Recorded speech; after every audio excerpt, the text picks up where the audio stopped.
Wow, what a uncharacteristically gray, gross, wet day. Got a little bit of rain last night, so I had to tarp the dump load because there's a bunch of sheets of drywall back there and they were gonna turn into a soggy disaster if they got wet. So no Katie this morning, she's out on a long run, but I'm gonna run up to the dump, unload this.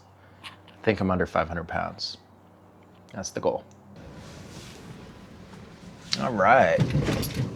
Ooh, back again at our favorite dump. Good old Trail Ridge. Except today, thankfully, we can be down here with the normal residential folk.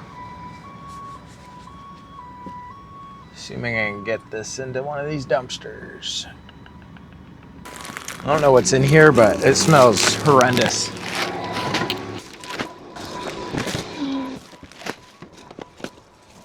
Honestly, still so much easier than going up the mountain, so I'll take it.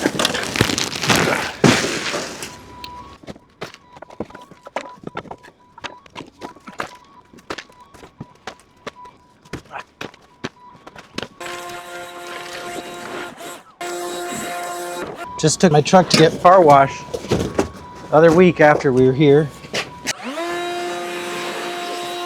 So it was so filthy. Now it's back to disgusting in no time. Oh well. My outlook is trucks are made to be used, not to be looked at. Don't get me wrong, I like a good looking truck, but I like a truck that you can use a lot more. What do you think? What's the damage? Going with $1. Going with $1. Come on, dollar. I slipped a single in my wallet just for this. Come on, be $1, be $1.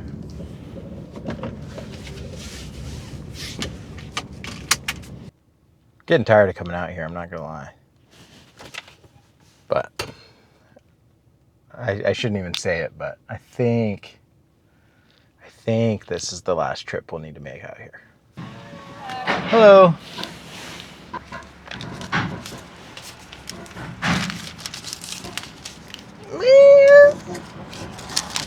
What a bummer. $4? Let's see, I bet I'm just over. I think a ton is 20 bucks, 1957 or something like that. And I got $4, so I bet I'm like, wow, let me just look.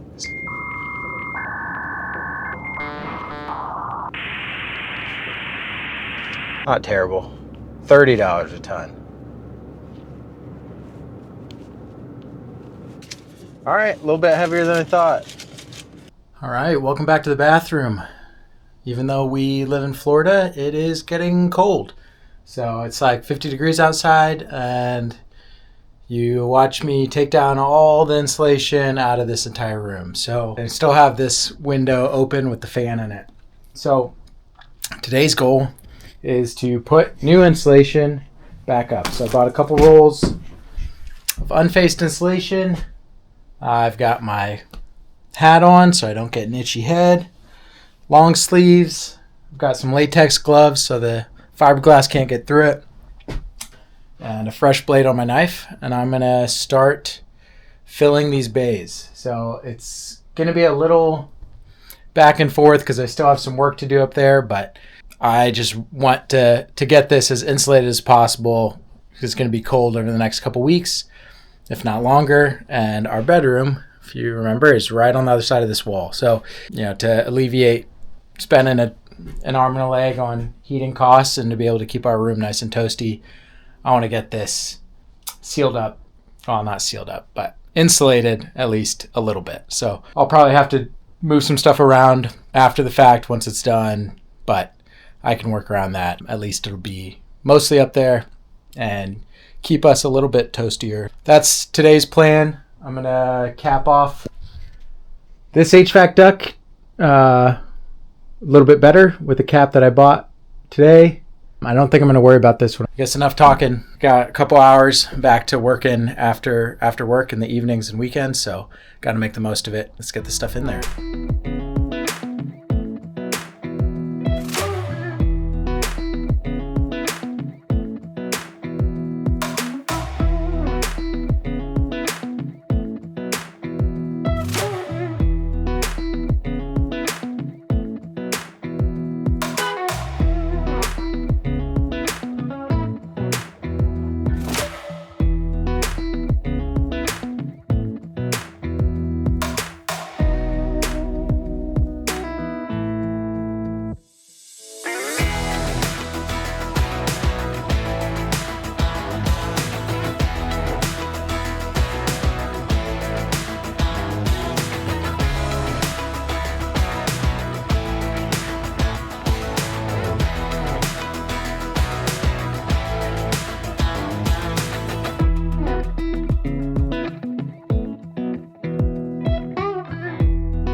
All right, well, got it done.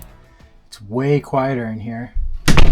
I don't know if it's warmer or not, but most of it's in there. Halfway through, I was like, this may have been a bad idea because I still got a lot of work left to do in the ceiling, so I might just be working around it and making myself itchy for the next couple weeks, but whatever. It's done now. I feel like that's the thing I struggle with the most as an amateur remodeler. You know, I've got a lot of experience doing this, but definitely not a pro. So the hardest thing for me in remodels is order of operations, because everything is kind of interdependent, interconnected. It's like, am I going to do this too soon and then shoot myself in the foot later? Or did I wait and do it too late and now it is that much harder for myself? So, but I think that's just kind of what it is when you're doing it by yourself. The more I do it, the better I get, but definitely still make mistakes. That's where I'm going to leave it this evening. All right, welcome back to the bathroom. It's much quieter in here with that insulation on. It's still catching me off guard. We were gone all weekend, so I haven't been in here in a few days, but I need to start laying out the walls so I can know where the toilet flange is going to go. I know where this wall is going to be so I can put lights in and bathroom fans and vents and all that kind of stuff. So to determine the placement of that wall, I think the easiest thing, or at least what I'm going to do, is I'm going to start the installation of insulation. So this is just a rigid foam board insulation. Give us R5, which should help with this block a little bit. And I've got a bunch of furring strips that we'll put on here, which is then what the drywall will screw into. So today's task is going to be to get at least the bottom couple sheets on these walls so that I can get the furring strips on and know where this edge of this wall is going to be, and then that wall is going to be our reference surface to determine where the water closet wall is going to end, and then the vanity width, and then the shower will just end up being however wide we have left over. So that's the plan today. I've got one old furring strip here because they didn't have any insulation prior to remove, so I'm going to pull that out. I'm going to get the new insulation board in there, and then I'm going to go cut my furring strips outside, pre-drill some holes, and then do a bunch of drilling in concrete and fasten it off with Tapcons. So that's the plan. We'll see if we can get that in, and yeah, see how that goes. All right, I'll set you guys up so you can watch me do this in fast mode.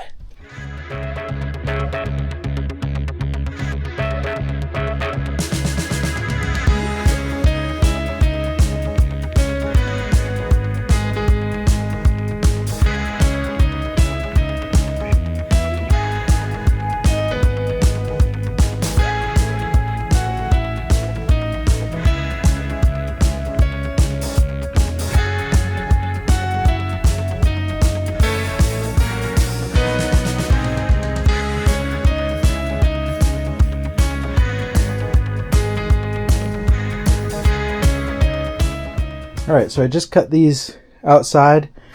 I went ahead and before I cut them all apart and unbundle them, 3 inches from the bottom, and then I'll put 2 screws through the middle, and then 3 inches from the top. These are 4 feet long, so I could do long 8-foot pieces, top and bottom at the same time. That's what I did actually in a different part of the house, but I figure, you know, a couple extra screws to make it a little bit easier on myself to do it in 2 sections, run around the room. Should work just fine. So I've got a stack of these. I don't know. I mean, it'll at least get me through this sheet, I hope. And we'll continue around the room. But doing them all at once, hoping that's a what should I call these? An amateur tip. That's my amateur tip for you. Dang it. Well, I was hoping that my concrete screws would kind of make their own countersink here. Whoops.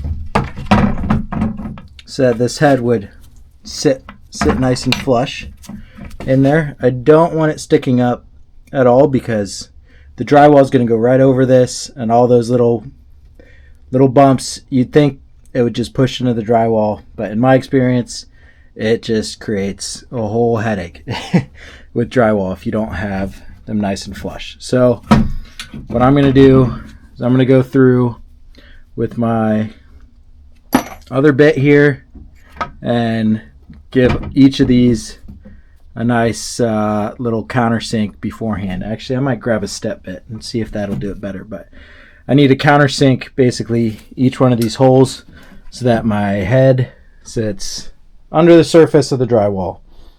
All right, that was a step I wasn't planning on, but that's how these things go.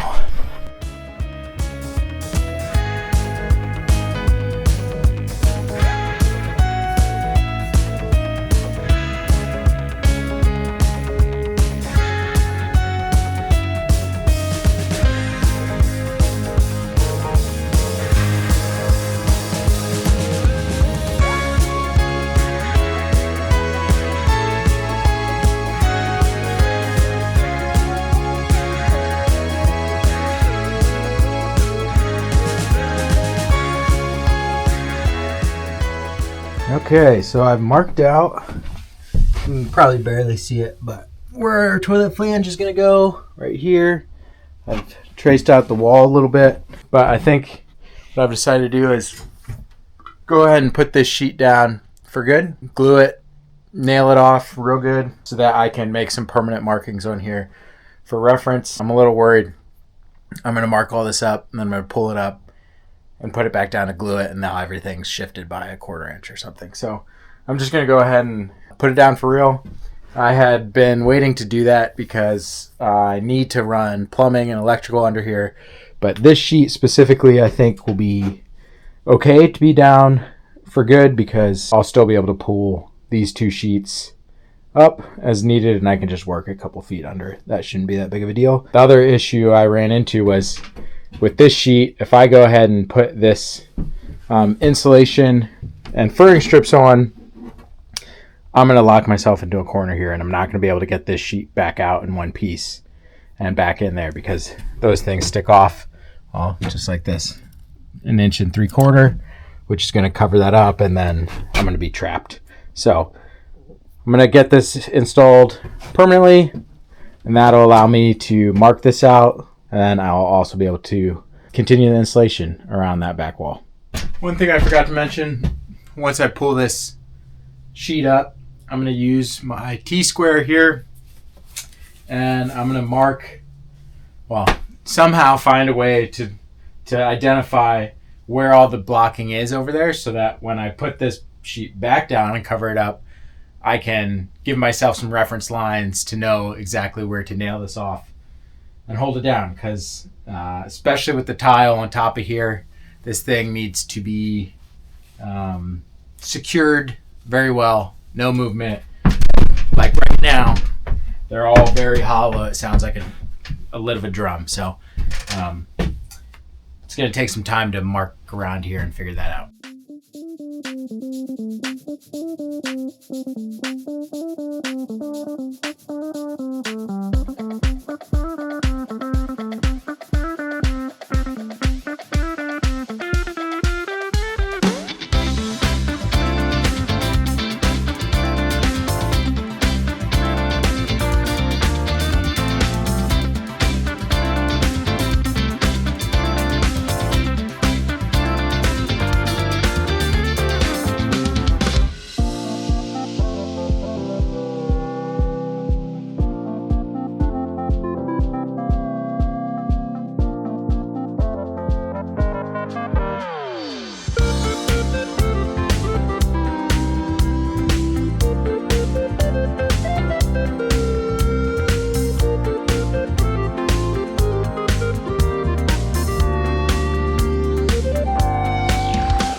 All right, got that other sheet up. I did this one a little bit differently because there's going to be a wall going right here. And so I know I'm going to need places for the drywall to attach. Here you can see the wall marking. I'll need drywall to attach on the inside of this wall and the outside of this wall. So that's why these are a little spaced. Just put that one in the middle of the two.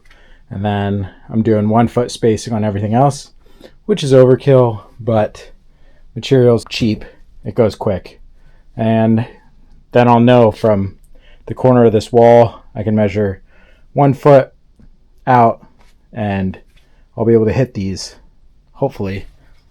Knock on wood. Hopefully I don't jinx myself there. These went in pretty well. The thing with these Capcom concrete screws, they work great, but it's super easy, especially in block, to strip them straight out. So on this wall I had maybe 3 or 4 do that.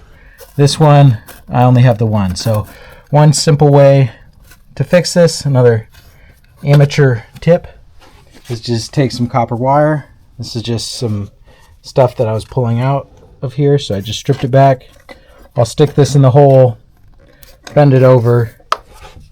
Copper's nice and malleable. We'll drive the screw in right after it, and that'll sink it nice and tight. So I'll go ahead and do that to this one. This one that got stripped out, and then that's this sheet. I'll have to go get another sheet and I'll cut it to fit there. I'll need to measure where this wall, there's going to be another knee wall over there, so I'll need to measure where that goes so I can do the same thing over there that I did right here. All right, well, we got that last bit in, no problem.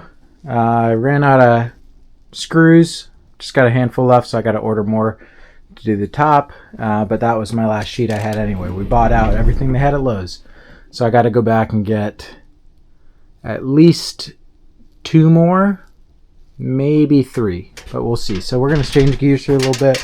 I created this little frame for our duct that's going to supply our hot and cold air to the room. And now that I have that sheet permanently attached, I know where that wall is, I'm going to go ahead and install it. I'm going to put it right off of this wall, probably inside of it, like, I don't know, 6 inches or so.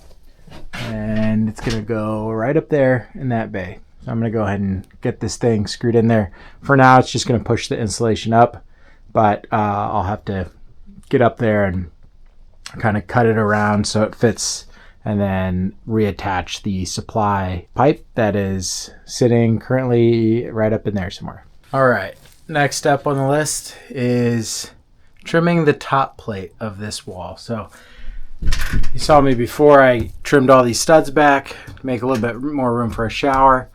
Well, once I dropped the ceiling, it became apparent that I will need to trim the top plate as well to get that in plane with the new studs. So not entirely sure how this is going to go. The current plan is to draw a nice line up there, take the oscillating tool, Mr. Buzzy here, and just zip it off. So thankfully this is in 2 sections, so I'm going to start with this short section right here, draw a line across the face of these studs, and we'll use this as a bit of a trial run, see how this goes.